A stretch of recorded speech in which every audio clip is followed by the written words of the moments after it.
All right. Good morning, good afternoon, good evening, everyone, depending on where you are in this in your part of the world. My name is Wolfgang Jahrmann. I'm the Executive Director of the International Civil Society Center. For those who are visually impaired, I'm wearing a reddish shirt with a dark blue cardigan, and very happy to welcome the audience to day 4 of the Global Perspectives Conference, which started last week with a couple of physical meetings all around the world, and has 3 virtual days this week, which are being facilitated through our team here in Berlin. We have a day that deals with digital power shift. And it's quite exciting to start this day with a discussion on one of the maybe most exciting and also most scaring topic in the 4th digital industrial revolution, which is machine learning and artificial intelligence.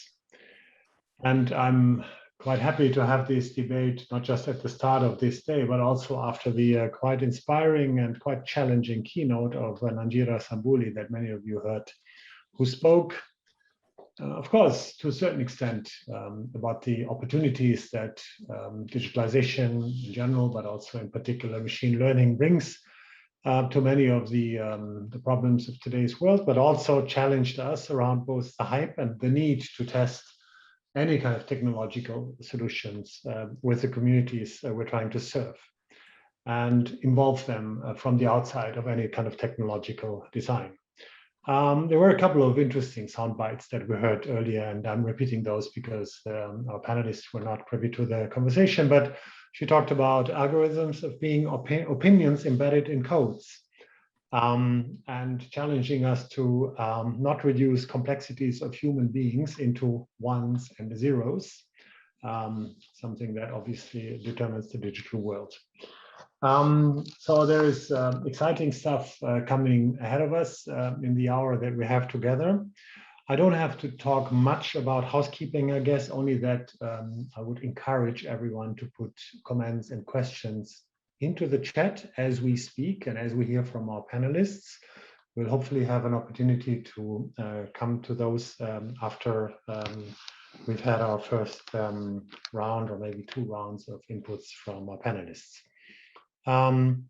So, as I said, this session is about machine learning and artificial intelligence, and also what civil society's role is in this dynamic sector. Now, let me move very quickly to the panel that will help us unpack and uncover both opportunities and some of the challenges and threats. We have Benjamin Rossman from South Africa, from the University of Witwatersrand. We have Anne Mollen of AlgorithmWatch, and we have Francisca Heiner of Wikimedia. Our 2 ladies are here in Berlin, which is, as we all know, one of those exciting digital hubs that have sprung up all over the world. So it's quite exciting to have various perspectives from various parts of the world. I would like the 3 panelists to speak for about 5 minutes each on the key challenges that we see as civil society around those 2 topics. And I would like to start with Benjamin. Benji, you have an impressive academic career, but not only that, you've also, we've seen this in the speaker's description, founded the Deep Learning Indaba, which is aimed at strengthening African machine learning. You're deep in the technology, you're an expert. But you also note that there's a growing disconnect from the societal values that are so important for us. So, in your opinion, how can we bridge this gap, this disconnect of artificial intelligence and this very dynamic piece of digitalization and the societies that we all live in? Over to you, Benji. Thanks so much, and it's great to be here. Thank you for the invitation, and I think this is a very exciting and important discussion to be having. And so again, I'm honored to be here. As you note, I'm someone who works on the technical side. So I sit in academia. I'm a machine learning researcher, And so I focus on developing new algorithms and models, and trying to advance the state of scientific knowledge in the field. To give you an idea of how the field's progressing, there's a ridiculous amount of work being done at this point. There's something like 100 to 150 publications coming out every single day in machine learning, which is quite a lot. In addition to that, it's a very democratized field. And so what we see is from the time when a research lab is working on something to the time other people can embrace those technologies, that's really short. When people release their papers, they often release code with it as well, which means that within a few days of a big important breakthrough, people all over the world can have access to this to work on their own computers. So what this means is there's a big, vibrant community around the world, really pushing the state of the field. However, there's what we typically see is a gap between theory and applications. So we're always trying to tackle new scientific problems, but that doesn't mean that it's got some sort of application to the real world. And in fact, more and more, it's important that questions of ethics come into this as well. As you noted, questions around the values of society, which in many cases, well, certainly aren't known to the researchers, but in many cases, we haven't even had those discussions as a society of how we treat our values, how we prioritize our values, and so on. And so I think fundamentally there's an important need to create diverse teams around AI and machine learning that really bridge between theory and applications and the societal implications of the work. And another aspect of this is that, particularly in the work that in my sub area in machine learning, is we're moving from just making predictions, which is famously what machine learning is about, to decision making. And so when you think about predictions, you've got all the problems that people are becoming increasingly aware of, questions around biases in data, how these models affect different people. But as we're moving to more autonomous decision making, this problem can become really compounded. You know, this is famously, these problems show up in things like playing Go and other games, driving autonomous cars and so on, but we're slowly moving into real world applications. So for example, in medicine, you could think of a predictive problem as looking at an X-ray, say a chest X-ray, and saying someone's got TB from this. But moving to this more decision-making type problem means we'd be looking at longer term questions around how might you say treat a patient over some period of time, changing their medicines, getting more tests, getting other opinions, changing diet and so on. And so I think particularly here, as we're influencing decisions more and more, it's important to think about these implications. The field's becoming more aware of this. There's more work moving into applications areas. There's more work around what people call AI for good. More and more in machine learning programs at universities, we look at teaching ethics and so on, but these gaps are still there. And so I think it's important for people like CSOs to understand the technology. There's a number of applications that people might not even be aware the tools exist to solve these problems, but also we need help as a technical community in shaping the responsible development of these tools. And there's so many examples of this. I mean, two things that come to mind. One is if you look at the scientific breakthroughs that are happening in areas such as computer vision, which is around working with images. Now, in kind of your pure theoretical research, you might be trying to pick up cats in videos or something silly like that. But where we see this moving into the real world, I've seen things, for example, through this deep learning and DARPA movement we started, which I can talk about later, which is tying in researchers from across Africa and students as well. We've seen kinds of solutions using these technologies like building apps on phones to be able to take photos of crops such as cassava plants and diagnose diseases based on using a simple application of these tools, or looking at where teachers have been having issues in wanting to monitor the kind of growth of their students in the classroom, and building tools that a teacher can take a photo with their phone of an answer paper for a test and it marks it for them, which reduces the overhead. So there's a number of these applications that people might not even be aware that there's off-the-shelf technological solutions to them. Perhaps the researchers have never thought about that. On the other hand, there's other kinds of nice connections that you could form between academia and organizations. One example grew out of our Indaba movement, which is called the Masakane Project, where that's more interested in natural language technologies. And there's a big issue, a technical issue around what we call under-resourced languages, where you don't have these large corpuses of text in 2 different languages to build translation models. But some of the members of the community went and kind of adapted some of these techniques so that practitioners across Africa, which has something like 2,000 languages in it, can easily implement these models and train models and look at how well they can translate between these languages. So there's a lot of these kinds of initiatives, but it really involves this bridge and closing this gap between academia and society.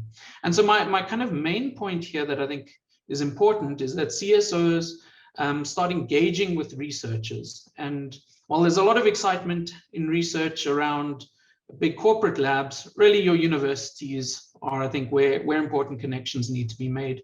There's so many people working in the field, and I think having these tie-ins from academia to different parts of society is just critically important.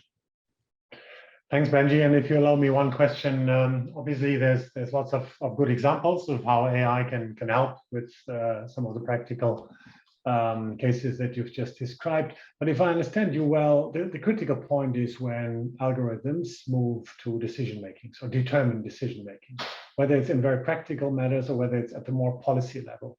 And have you seen, and can you give us an indication where civil society can help with this kind of intersection, not just that we have the moral obligation on the responsibility, but where do we have the opportunity? So I think this is interesting because this is still a very new idea in the field. Well, it's been around for a couple of decades, but only really starting to mature now. The bulk of machine learning is still about making predictions, and whether that's predicting what will happen with the weather or a currency tomorrow, predicting stability of some environment, determining what's going on in an image, like those are all prediction problems. These decision-making problems, there's some technical challenges around actually doing the kinds of simulations that are important to guide these, but we're seeing a lot of push towards things like education and healthcare, but people are talking about there's fundamentally no reason why the same techniques can't be used to, say, make efficient decisions in a company or even a country. There are still the challenges there, but I think what's important here is the way it's designed, or these kinds of models work, is they require that you build some notion of what is desirable or undesirable. And the challenges here are that we're not always sure what the right things to do are.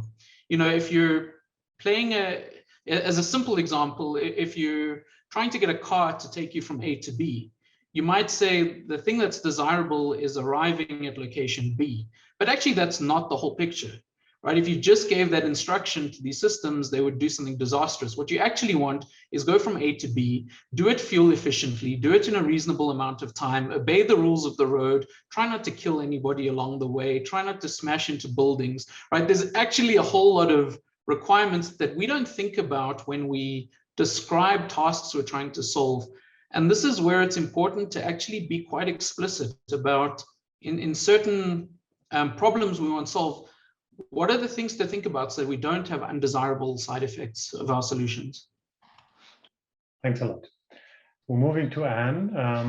Anne Mollen is the Policy and Advocacy Manager of AlgorithmWatch.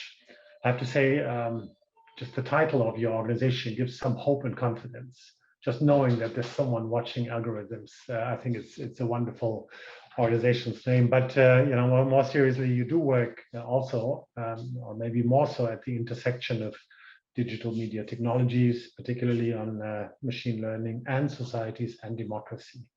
So give us your take, please, on both where the challenges and how can civil society actors, whether it's organization or the unorganized parts of civil society, contribute to this, to a better interconnect of such critical dimensions.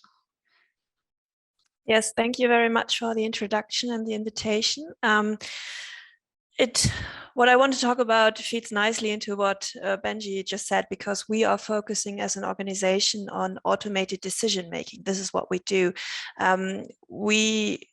These automated decision-making systems are often referred to as artificial intelligence, but we prefer the name ADM systems. And we can see that they're implemented in many, many areas of life, for instance, in the workplace, in the public sectors, where you have automated procedures on deciding who will get social welfare, for example. We have it in healthcare. But we also have it in the ways we're being presented with news content on social media platforms. This is probably something that most of you can relate to. What we're concerned with is that these automated decisions are not always in the interest of the common good. These decisions can be false, they can discriminate, they are opaque, and they do not so far offer themselves for control or oversight. So as an organization, we are raising awareness on these automated decision-making systems. We analyze them because this is the most important step, and we try to investigate how they impact, what kind of impacts they have on a societal scale. And they become relevant in more and more areas of life. And this is probably also why we're here today. And we are a watchdog organization. So we're explicitly looking at the challenges that they can pose for us as societies and democracies, really. So considering the overarching question of how to engage in that debate as a CSO, how far to go into this kind of technical discussions, I would like to put my focus on three main points here. And the first one might be a bit surprising, but the first message from my side would be, do not focus too much on the technology. It's quite interesting because I think I'm sitting here with two computer scientists by origin, and I'm a social scientist. So it is not always necessary to go too deep into the technology, because technologies are always used in social contexts. So it is important to look at how they are put to use, how algorithms are put to use. For instance, if you look at automated decision-making when it comes to social welfare distribution in the public sector, to make such systems fair and without fault, it is not sufficient to control the technology or regulate the technology, but we need to consider how people are using the technology in the public sector, what they know about the technology, how the technology is controlled, how automated decisions are really put into practice, and how they're impacting on people. So as CSOs, I'm pretty confident that you have a lot of expertise about these social processes, and you know how to investigate these social processes in your specific field. And this kind of, you can take that on into this discussion when AI or machine learning is entering the scene. So my advice would be to keep concentrating on these social processes, even when new technologies come in, and use your ability to scrutinize these processes and then use that as entry points for regulation campaigns and advocacies. But you need to gain knowledge about how AI impacts these social processes. And the second message from my side would be, well, you still need to gain some basic knowledge of the technology. And more importantly, you need to contribute to demystifying the technology and cooperate with maybe expert CSOs or researchers, like Benji said. So as I said, I'm not a computer scientist, and most people at AlgorithmWatch are not computer scientists. We have a couple of them, but all of us have a basic understanding about machine learning, artificial intelligence. We need to understand why automated decision-making might lead to discrimination, how we probably never have an unbiased data set to train algorithms. And if you as a CSO do not have that knowledge, get in touch with people and organizations, because we're always looking for these kind of cooperations. Because you know about the social processes in your respective field, and we can't. So we can provide some tech expertise, and we are always happy to see where are the problems, because it is widespread, it is spreading so widely that we cannot possibly know all the impacts. So get in touch and build networks, because we need to contribute towards demystifying the technology.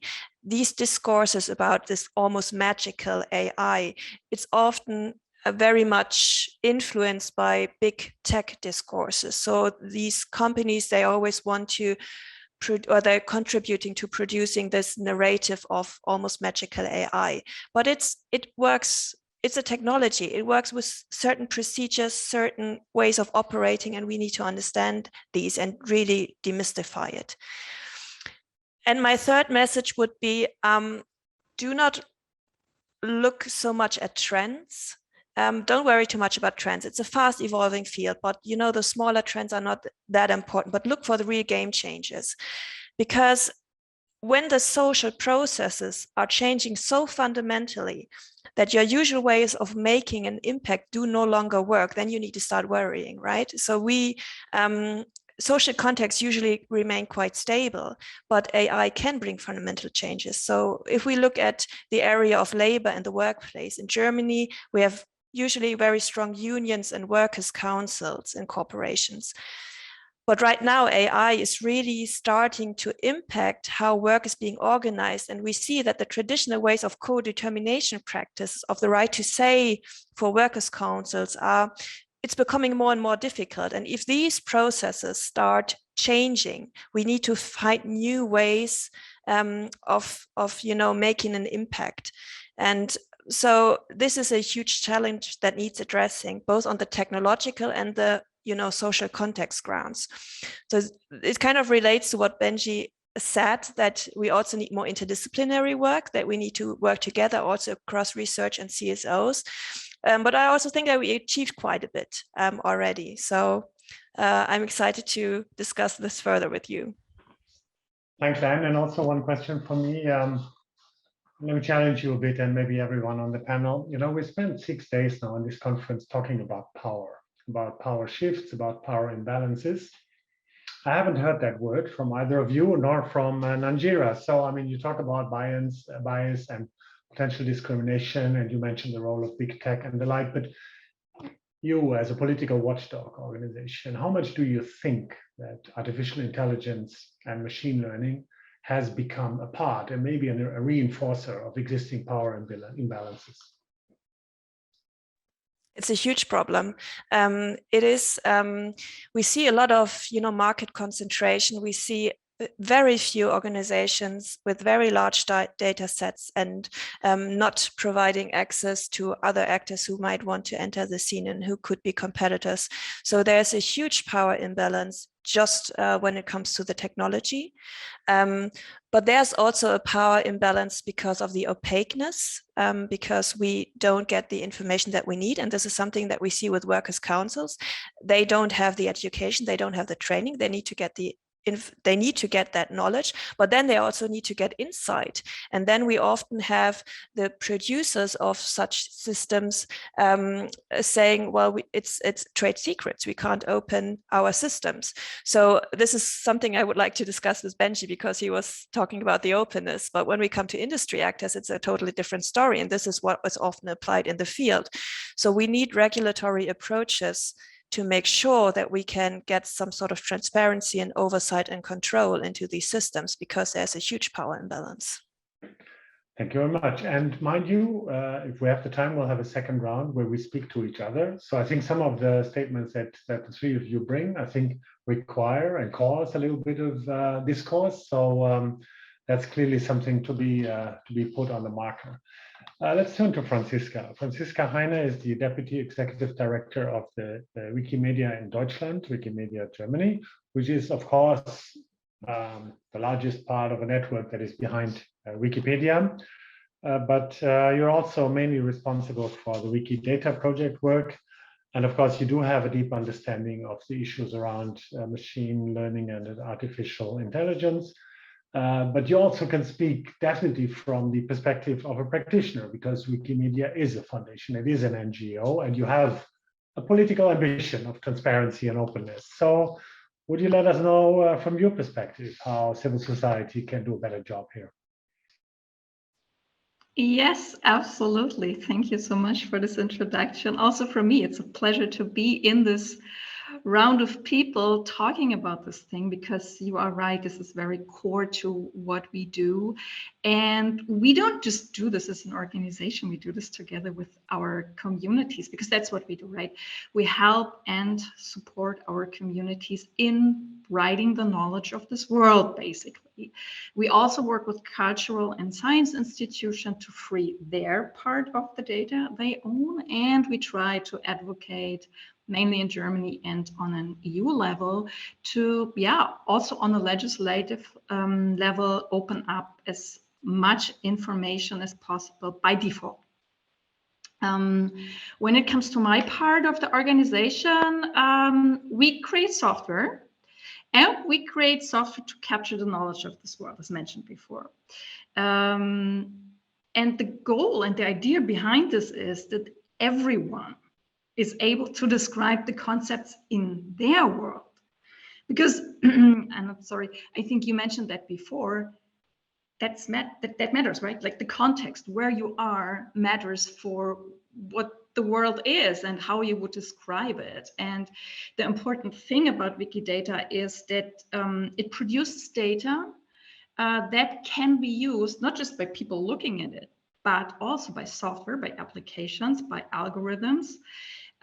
They access this information. And when they do, in turn, we get to know things about our world that have previously been hidden. I make this as tangible as possible with an example. Let's imagine you want to know which Spanish poets of the 18th century had fathers that were farmers. You could go to any library and ask for, give me a list of these poets, I want to read their books. Wikidata can. We can tell you that, but only if we have that data. Yeah? And that brings me to my main point for this context of machine learning and artificial intelligence. They require large data sets to work. They need that data to be trained on, to be adjusted, to be calibrated, and in the end, to produce results. And in other words, these results are a reflection of the data they have learned from. And that data, again, is coming from a specific context, but that context might not reflect your world, your context. And that in turn begs the question, how relevant is the result of that algorithm, of that machine to you? And I also want to go back to something Anne said. Technologies, and I would extend that to data, are embedded in organizations, in people, in context. And if your data does not exist in the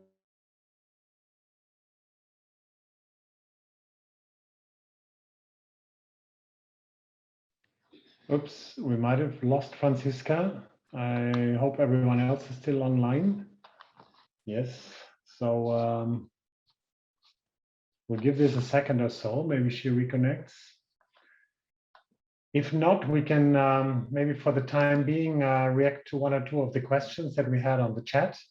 Benjamin and Anne are asking for your input here while I read at least the two comments that we have, and please encouraging the audience also to put more questions into the chat. So Ahmed Dahir says technology is advancing at a rapid pace. We need to catch up with this, at the same time avoiding its negative effects. So how can we combine speed and accuracy? Great question. And Dini from Indonesia agrees with Anne. As technology advances, we need to focus more on the human and help to create an environment that puts human in the center and technology as the referred before. Okay. And while you reflect on the questions, it looks like we have Francisca back. Francisca, you were just disappeared for 2 minutes. So oh my goodness, that's okay. I'm so sorry. Where did you lose me? No, you're back. So we lost you about 2 minutes ago. So can we recall actually? Can you tell me at which point you lost me, because then I jumped back there. Good question. You didn't speak about any particular project yet. You spoke about the context and how the context matters for the data that we both produce and interpret. Maybe that's a kind of segue into your flow of the presentation. Yeah, well, maybe let's just make me maybe again the main point I want to make, because that context matters. It's so important that we all together create the data that's been used by those machines to, on the other hand, produce then results for us, because those results are only relevant if they are based on our data. And this projects like Wikidata allow exactly that. They allow you to describe your world, and then they allow other people to take that data and build something that works for you. Yeah, sorry, I hope I'm not saying stuff again I've already said and you heard. Yeah, maybe to have at least one example what that could look like. If you take, for example, the OpenAI project, whose machine learning systems use data from Wikidata to perform entity disambiguation, which means, I know it's a technical term, but what it means is it helps a computer to understand the difference between seemingly the same thing. If you have jaguar, for example, a jaguar can be an animal or a car. Now, the computer needs to be able to make that distinction to give you the right information at the right point in time. But now imagine jaguar in your world is also a third thing. But that system doesn't know about it. So it cannot include this into the results they give you back. So to end this, and I mean, we come back to questions maybe if you want to go into certain points deeper. What's important to me is that we create the data together that reflects our specific context. Let's make sure that as many of us as possible understand that technology behind ML, AI, and algorithms, but really, let's do this together, right? Because I think this is really where the power lies. If people like Benji and Anne and I and you and your organizations come together and do this together, then we have a chance of really making this work in a nice way.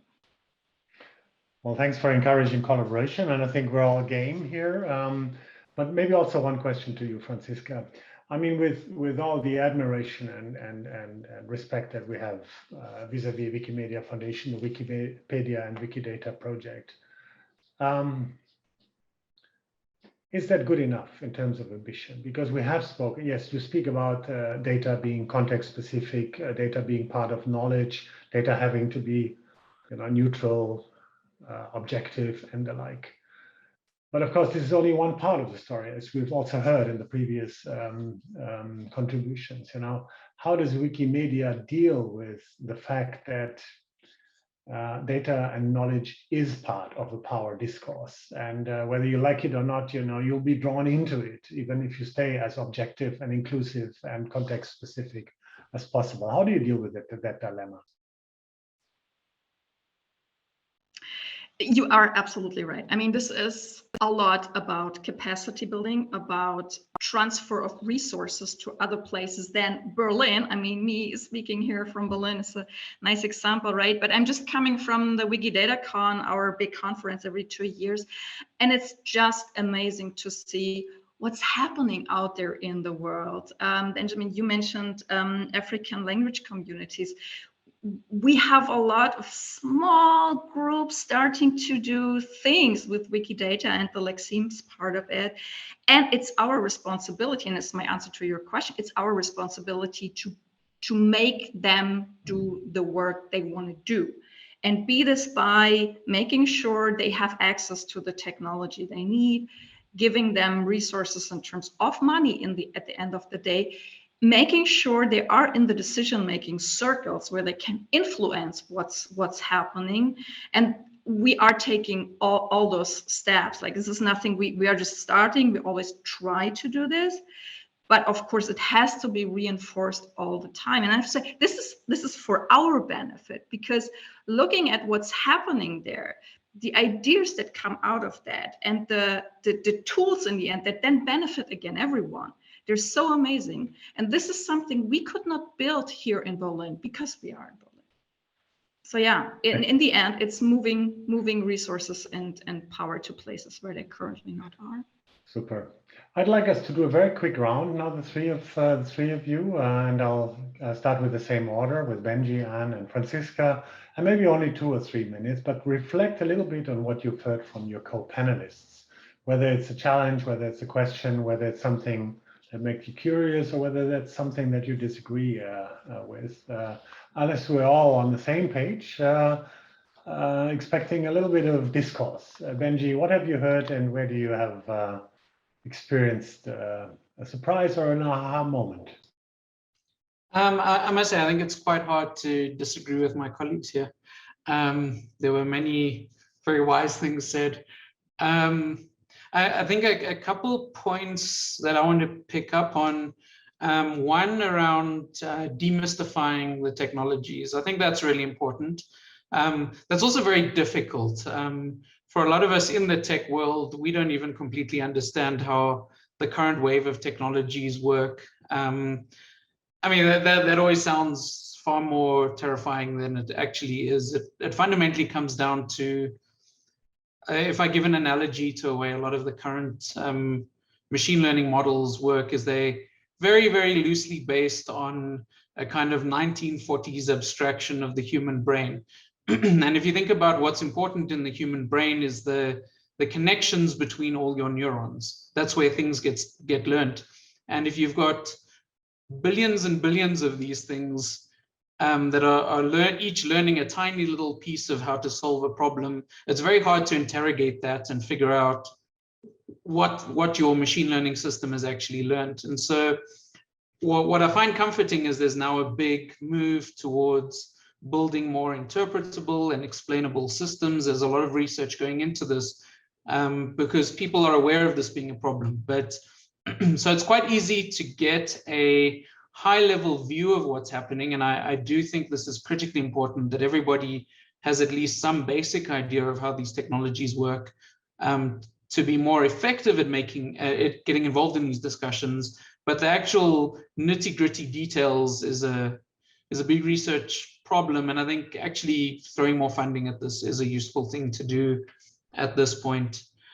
I also really like the point Francisca made about capacity building. I think that's absolutely critical. If I can take just a brief moment to mention, like our initiative that we've been working on in Africa, the Deep Learning Indaba, which is now an annual, well, COVID permitting, an annual summer school we've been holding for the last few years to strengthen machine learning in Africa. And when we started this in 2017, we thought maybe we'd find 50 people who would care for a week-long intensive summer school on machine learning in Africa. And our last iteration, which was just before the pandemic, was in Kenya, and we had 700 people attending. We have a huge amount of funding, which is very positive from all the big tech companies who recognize this kind of inclusion of Africans into the conversation as important. And we've now also held satellite events in something like 30 African countries. So there's probably close to 10,000 new people that have come into the international AI community through this kind of initiative. And there's similar things that have started up elsewhere in the world. And I think supporting these kinds of initiatives is really important because that also gives you access to more experts in different countries with different contexts, as Francisca was mentioning, more people that can help demystify the technology and so on. Super. And for our audience out there, if you could provide us a link with the Indaba initiative, I'm sure people might be interested to even sign up more potential participants. Thanks, Benji. Anne, what have you heard from your fellow panelists that excites you or irritates you, besides the democratization or the democracy of AI that Benji is talking about? Yeah, I mean, it's two stories there. I totally agree that civil society organizations should be cooperating with researchers more, because we have the openness there, and we do it. We cooperate with researchers a lot. But then when we get to the real world application, right now it is looking like it's mostly corporate actors who are implementing AI systems and automated decision-making systems. So we still need a solution here, and we need a regulatory approach here. It can't be, the individual being responsible, or individual organizations being responsible to challenging this huge power imbalance that I've tried to address very, very briefly. And I absolutely also agree with the challenge of demystifying technology. And but I would like to add that it's an open question how deep you have to go into that understanding. Do I have to understand basic principles, or do I have to really understand? Do I have to be able to read the code? It depends. I mean, not everyone needs to learn code in a way that will make it for him or her possible to exercise oversights for themselves. So there's a limit to how far we need to demystify the technology, but we need to understand that it's technology and not magic. So I think this is the general idea. And coming back to what Francisca has said, there are some interesting points here and your question also to Francisca, saying that, what do even smaller CSO initiatives, what can they bring to the table, to the agenda? And I think it's very, very important that we have a lot of very small initiatives on the ground, because we need to be creating alternative narratives, alternative discourses. I've tried to mention that before. This whole magic AI discourse is also something that is pushed a lot by big tech companies, and we need to create alternative best practice examples of what technology can also be put to use for. And actually, Wikimedia and AlgorithmWatch, we are part of a coalition in Germany called the F5 coalition, where we are getting different CSOs together to make an impact on the political scene, because we do not want to leave the digital policy discussions to economic actors in the economic sector and the security interests. We need a civil society voice in there, and this is why we also need these also partly very small initiatives to show what AI and machine learning can also be put to use for. My fantasy is good enough to imagine that an initiative that you're just describing might have an impact on a regulatory environment in Germany. But as we all know, digital is not controlled by national borders. So how, and that's a genuine question, how can we make a better impact in terms of the regulatory or governance frameworks that are needed around technologies like AI and others? And that's really a question to all three of you. If you have an idea, if you have great examples, yes, there's a couple of global panels or events and conferences, but how do we make sure that beyond national borders, we fulfill the responsibility that we all carry? And while you reflect on this, can I ask Francisca to also let us know what you've heard from your co-panelists? Well, lots of interesting insights, actually, and that both of your fields are rather broad. And it's hard to focus, because you can focus always means you have to zoom in on a certain point. And I pondered if I should ask the question, but I'm super curious. Maybe you do have an answer to that, because what I see in my field is that the really, really, really exciting stuff is happening on the margins, at the places where things come together, where there is the border and the intersection to other things. And I was wondering if you could, for your places, say, what is there one thing you would want to pick out from that margin you currently see, where you're like, well, this is, especially in the realm of civil society organization, actually something where I'm really excited about? If I'm not opening up a too broad of another bucket, I'm sorry for And that. that's a question to your two co-panelists? Yes. Okay. Anyone wants to answer or volunteer to try to answer?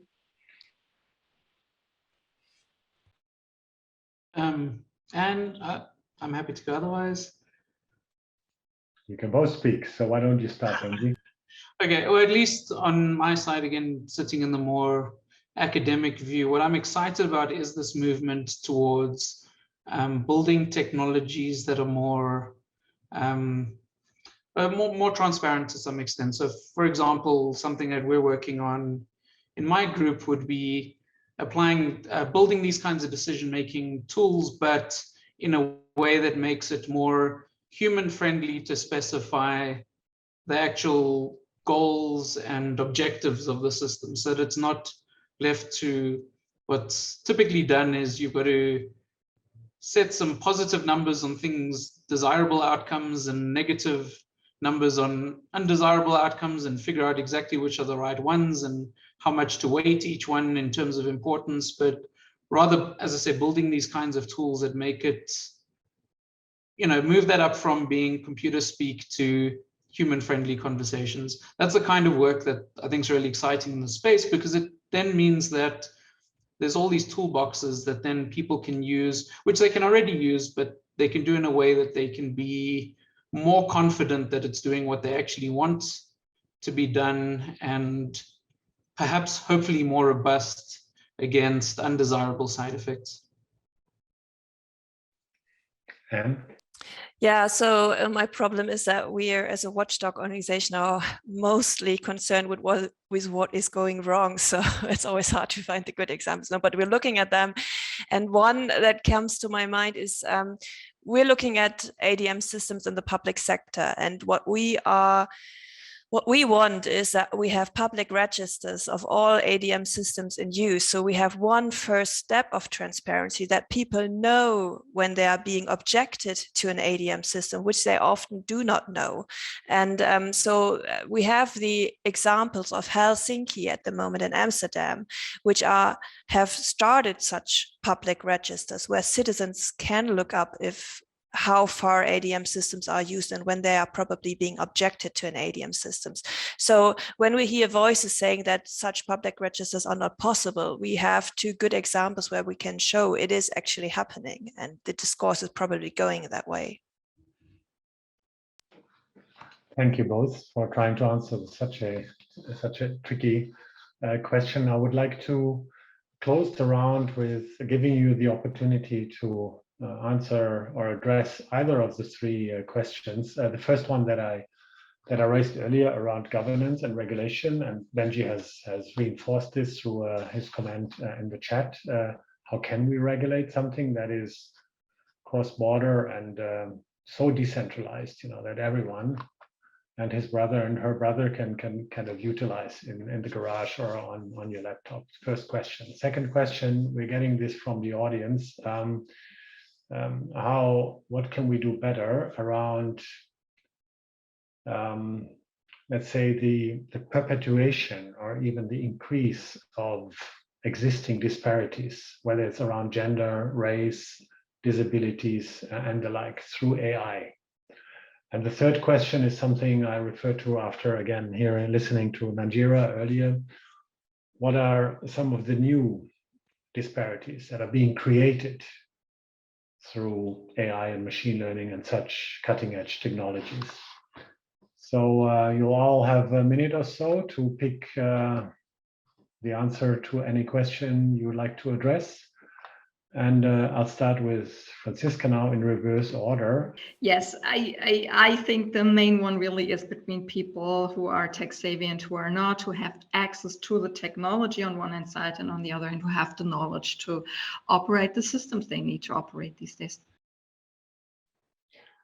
Thank you very much. And that, of course, also poses the question, how democratic is a system where very few actually have control and access to? And what do you want to respond to? I'm going to focus quickly on regulation. I can't remember the exact formulation, but When it comes to a global scale, I think, well, there's limit to what we can achieve on the national level, but we have some ideas on the European level at the moment, and there is a hope that we will have some sort of Brussels effect if we have an AI regulation in place on a European level, similar to what we are seeing with the GDPR. And what should be regulated is also a good question, because there's a difference between research, the industry, and what private people are doing. So the regulation at EU level foresees at the moment regulation when AI systems are entering the market. So I would make a difference, because there should also be more freedom to do research. And it should not be over-regulated. So we need to make distinctions there as well. Thank you very much, Anne. And over to you, Benji, last word, and please feel free either to complement your colleagues or take the third topic. Okay, yeah, just maybe briefly on the third one, which I think was about the existing biases and so on. I mean, this is clearly a really important question, and I think one of the best ways to deal with it is to broaden the diversity of people actually in the community. If a whole lot of the technical solutions are just being built in Silicon Valley, and the data sets of people that you're training your models on are kind of white male Ivy League graduates, then obviously there's going to be a bias in your systems. We often talk about not just wanting to parachute in solutions from other parts of the world, at least into the African context. And so I think it's important that there's a good global representation in the community. So thank you very much, all three of you. I think this was a fascinating exchange. It wasn't a debate in the way that we were disagreeing over many things, but I found it fascinating the different perspectives that you bring to this important and cutting-edge topic that is so important for our current way of living as a citizen, not to speak of organized civil society. So I want to thank everyone. What encourages me is that there is a fairly large and highly capacitated crowd of civil society actors that bring a strong, not just opinion, but also capacity to the table. And it's not just big tech who is designing this kind of field of the fourth industrial revolution. All of you are calling for closer collaboration, and I think the debate today has shown how easy it would be, to overcome some of our institutional hurdles. We know that we're already working with Wikimedia. Benjamin, your university has already reached out to work with us, possibly, and the civil society actors that we bring. And again, AlgorithmWatch is in the neighborhood. So from our side, I think it's an easy kind of way forward to look for closer collaboration. And thanks for giving us your insights to the debate. So I'm now handing back with huge thanks to the three panelists and everyone who was participating, handing back to Vicky, who will now lead us into the next part of the day. Thank you very much.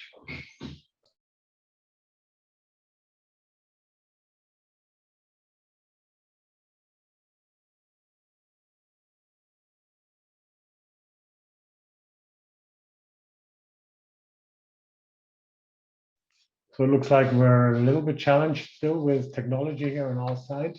So give us a second, but Vicky Tang, the co-host and moderator, will basically talk us through the next parts of the program, which will be, if I understand well, 2 rounds of parallel sessions on a couple of exciting topics.